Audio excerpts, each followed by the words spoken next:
गौतम बुद्ध को मिला था यहाँ पर महापरिनिर्वाण। भगवान बुद्ध ने त्यागे थे यहीं पर अपने प्राण। कुशीनगर जिले का महत्व है ऐतिहासिक, यहाँ की भूमि है बहुत ही आध्यात्मिक। भाषाएं हैं यहाँ की हिंदी, पाली और भोजपुरी। जानेंगे यहाँ के लोगों से क्या हुई उनकी ज़रूरतें पूरी। नमस्कार, मैं हूँ मनोज्ञा लोईवाल और आज की चुनाव यात्रा कुशीनगर से।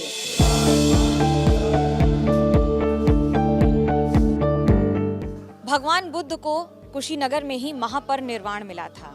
ये धरती इतनी आध्यात्मिक है, उतनी ही ऐतिहासिक भी है।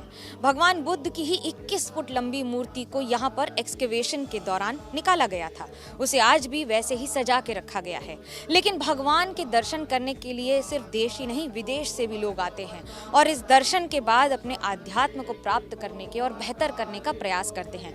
हालांकि कुशीनगर में जितने भी भिक्षु रहते हैं या महंत रहते हैं या फिर भानते रहते हैं, वो यहाँ पर लगातार पूजन अर्चन करते रहते हैं। धूप हो या बारिश, गर्मी हो या सर्दी, पूजन नहीं रुकता है, पाठ नहीं रुकता है, मंत्रोच्चारण नहीं रुकता है। भानते जी, ये बताइए कि क्या खासियत है मंत्रोच्चारण की और इस मंदिर और कुशीनगर की? सर्वप्रथम स्वागत है एबीपी न्यूज़ का कुशीनगर की महापरिनिर्वाण भूमि पर। ये पाली भाषा में विश्व शांति के लिए हम लोग पाठ करते हैं। भगवान बुद्ध ने करुणा और मैत्री के संदेशों के द्वारा ही प्राणी मात्र को या फिर दुनिया के जितने जीव जंतु हैं सब पर विजय पाई थी और उन्होंने संदेश दिया था कि मैत्री और करुणा के द्वारा ही पूरे विश्व और सभी के दिलों पर राज किया जा सकता है। इस जगह का, इस स्थान का क्या महत्व है? महापरिनिर्वाण का अर्थ क्या है? जी, ये कुशीनगर है। बुद्ध का जन्म लुम्बिनी में होगा और बोधगया में बुद्धत्व की प्राप्ति हुई और पहला उन्होंने उपदेश सारनाथ की भूमि पर दिया और घूम घूम करके 80 वर्ष तक इस जम्बू द्वीप में उन्होंने लोक कल्याण के लिए उपदेश दिया। जब उनकी अवस्था 80 वर्ष की हो गई तो आकर के उन्होंने कुशीनगर में निर्माण प्राप्त किया था।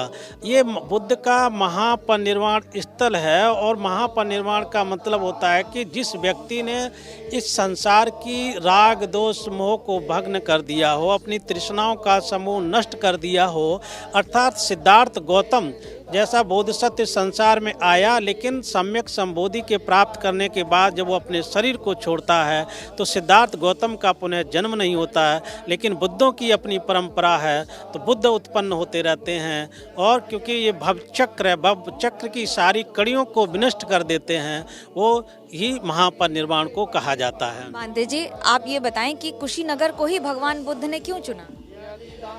कुशीनगर को भगवान बुद्ध ने इसलिए चुना क्योंकि भगवान बुद्ध ने 3 माह पहले वैशाली में भगवान बुद्ध वैशाली में जो उनके शिष्य थे, उपासक थे, वो बहुत प्रिय थे, वैशाली के लोगों को बहुत प्यार करते थे। तो भगवान ने वैशाली के लोगों से विदाई ली और उन्होंने कहा, देखो उपासकों, अब मेरा ये आखिरी जन्म है और मैं आज से ठीक 3 माह बाद कुशीनारा में मल्लों के सालवन में मैं अपना शरीर को छोड़ूंगा और महापरिनिर्वाण को प्राप्त करूंगा। तो आनंद, ये जो खासियत है इस जगह की, ये आज भी रही है। भले ही कुशीनगर ने जो विकास देखा हो वो कैसा हुआ है नहीं हुआ है, लेकिन दिसंबर के महीने में प्रधानमंत्री नरेंद्र मोदी यहाँ आए, एयरपोर्ट का भी उद्घाटन किया और इस इलाके का भी निरीक्षण किया। क्या प्रधानमंत्री के आने से इस इलाके में कोई अंतर होता है और क्या उन्होंने किया है इस इलाके में? कुशीनगर में सबसे पहला अंतर ये है कि कुशीनगर में प्रधानमंत्री जी आए, जिससे यहाँ एयरपोर्ट का विकास हुआ है। वो काफ़ी सालों से रुका हुआ था और पर्यटक में भी वृद्धि होगी, जिससे पर्यटक यहाँ आसानी से आ सकेंगे। बहुत से देश ऐसे हैं जो कि यहाँ पर डायरेक्ट नहीं आ पाते थे, एयरपोर्ट के मिलने से यहाँ पे बढ़ावा होगा पर्यटक में। विकास के तौर पर स्थिति कैसी रही है?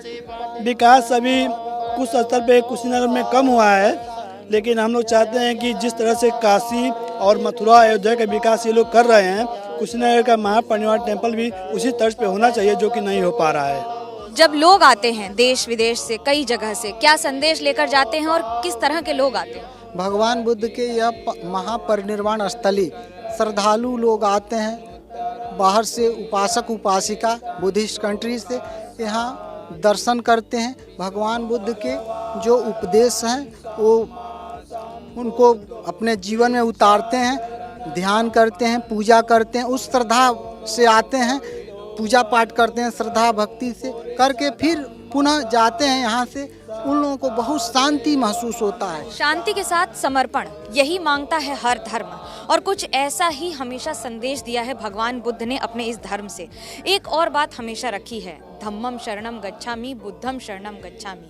आप किसी की भी शरण में जाइए, लेकिन जब तक आप शरण में दीन बनकर नहीं जाएंगे, तब तक भगवान भी आपको दर्शन नहीं देंगे। कैमरा पर्सन सूरज पांडे के साथ मनोज्ञा लोईवाल, कुशीनगर, एबीपी न्यूज़।